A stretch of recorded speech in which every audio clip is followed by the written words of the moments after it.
까지 막혀 있는 응급 상황이다. 이 환자처럼 양쪽 다 막혀 있는 상태에서는 만들어진 소변이 체외로 나갈 수 없기 때문에 어떠한 방법이 되거나 우선 소변을 밖으로 배출을 해줘야 됩니다. 방광을 거쳐 요관까지 내시경을 집어넣는 방법으로 수술이 진행됐다. 요관을 막고 있는 결석은 분쇄기를 이용해 깨뜨린다.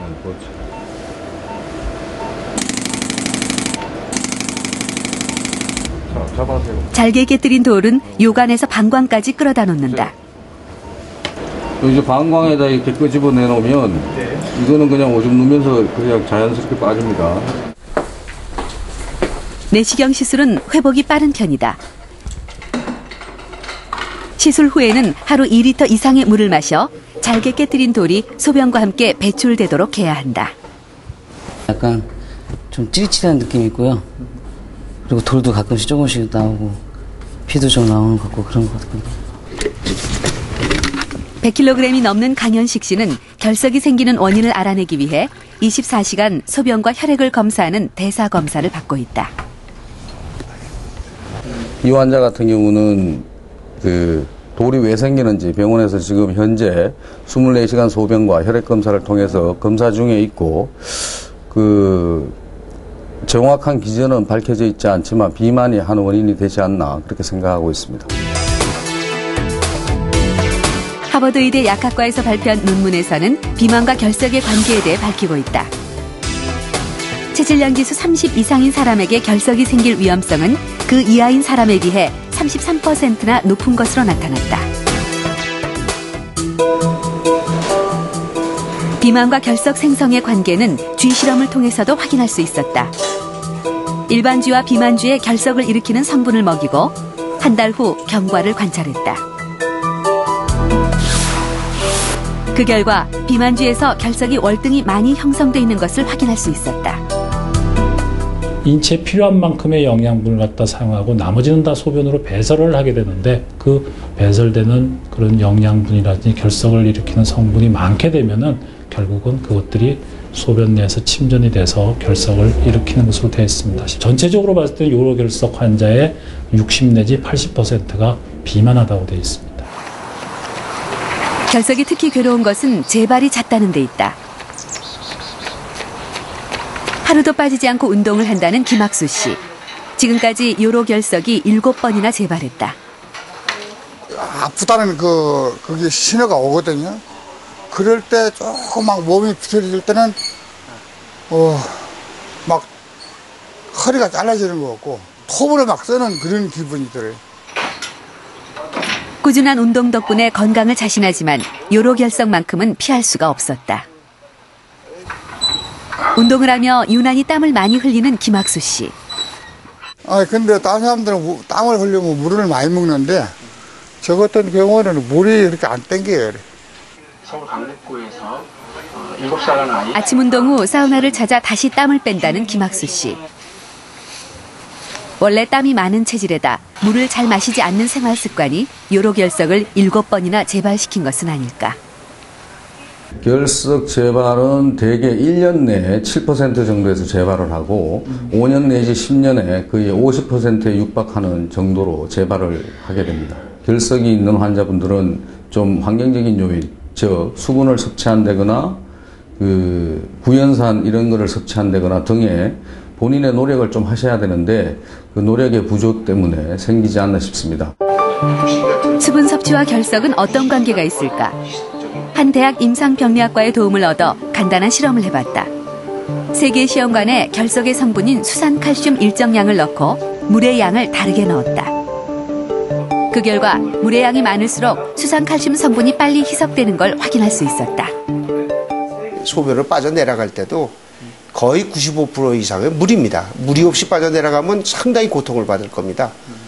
그래서 이제 이런 수산칼슘에 이런 것들이 있더라도 물을 충분히 섭취하시고 그 희석 효과가 있으면 물은 소변량이 많아지면서 우리가 결석이 생기는 것들을 예방할 수 있는 그런 요인이 되겠죠. 정기검진으로 담석이나 요로결석이 있다는 진단을 받게 되면 어떻게 해야 되나 당황하시는 분들이 많으신데요. 담석은 증상이 없는 경우에는 특별히 치료를 하지 않아도 됩니다. 하지만 1년에 한 번 정도는 초음파를 통해서 관찰하는 게 좋습니다. 요로결석은 크기가 5mm 이하인 경우에는 소변을 통해서 자연 배출되는 경우가 많습니다. 흔히 결석에 맥주가 좋다고 알고 계신데요. 맥주가 이뇨작용을 하기 때문에 결석이 자연 배출되는데 일시적인 효과가 있을 수는 있습니다. 하지만 맥주 성분에는 요로결석을 만들어내는 수산이 들어있어서 오히려 요로결석을 유발할 수 있다고 합니다. 또 우유를 비롯한 칼슘 제품은 결석 환자에게 좋지 않다고 알려져 있죠. 하지만 칼슘의 섭취를 지나치게 제한하면 오히려 결석이 만들어지는 원인이 될 수 있기 때문에 전문가들은 적당한 양의 칼슘 섭취는 필요하다고 말합니다. 담석과 결석은 한 번 생긴 후 재발하는 경우가 많아서 주의가 필요한데요. 생활 속에서 지킬 수 있는 예방법에 대해서 알아봅니다. 담석 때문에 쓸개를 절제한 방영식 씨. 수술 후 오랜만에 고향에 내려와 휴식을 취하고 있다.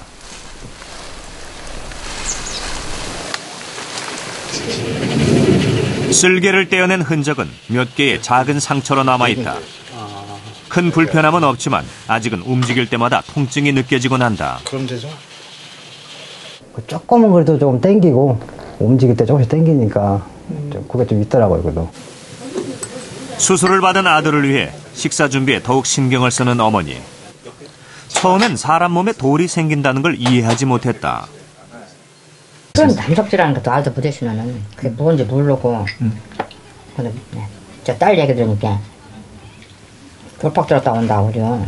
모래 같은 거 들었다 온다고 원래.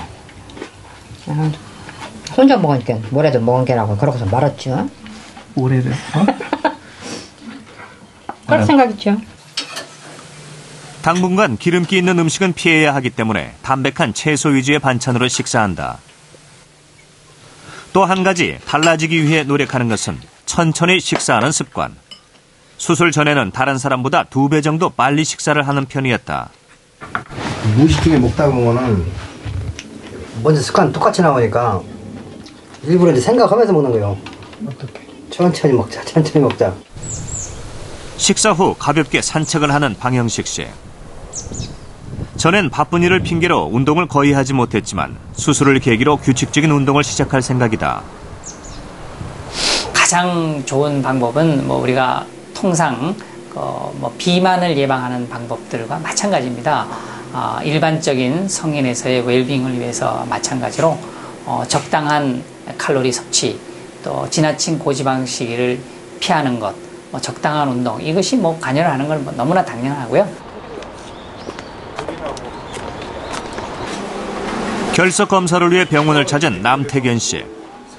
3주 전 신장 결석 때문에 받았던 체외 충격파 쇠석술의 경과를 확인하기 위한 검사다. 남태균 씨는 요로 결석으로 5년 동안 여러 번 치료를 받고 있다. 치료를 오랫동안 받으셨나요, 보니까? 네. 요로 결석은 그냥 달고 산다 생각하시는 게 제일 좋습니다. 돌이 한 번 생긴 사람은 재발할 확률이 50% 이상이거든요. 검사 결과 좌측 신장 결석은 제거됐지만 우측 신장에는 여전히 결석이 남아있는 상태다. 결석을 예방할 수는 없는 걸까? 우유를 먹지 말라, 예를 들어. 멸치를 먹지 말라 이런 얘기를 많이 합니다. 그러니까 대개는 이제 칼슘 성분 얘기를 많이 하는데 칼슘 성분이 돌을 만드는데 일부 쓰이는 건 분명한 사실이지만 칼슘 성분이 우리 몸에서 훨씬 좋은 일들을 많이 하죠. 그러니까 돌만 생기지 않게 하기 위해서 칼슘을 제한하는 것은 비합리적이고 오히려 위험한 일이라고 생각합니다. 잉여물들이 뭉쳐지는 과정이 이제 대사 과정인데 그게 사람마다 다르기 때문에 그런데 그 과정을 방해할 수 있는 가장 좋은 게 바로 물입니다. 백화점 물건을 배송하는 일을 하는 남태견 씨. 직업 특성상 종일 운전을 해야 하기 때문에 가까이에 물을 두고 중간중간 틈날 때마다 물을 마신다. 1, 2년에 한 번씩 재발하는 결석을 예방하기 위한 노력이다. 하루 종일 한다면은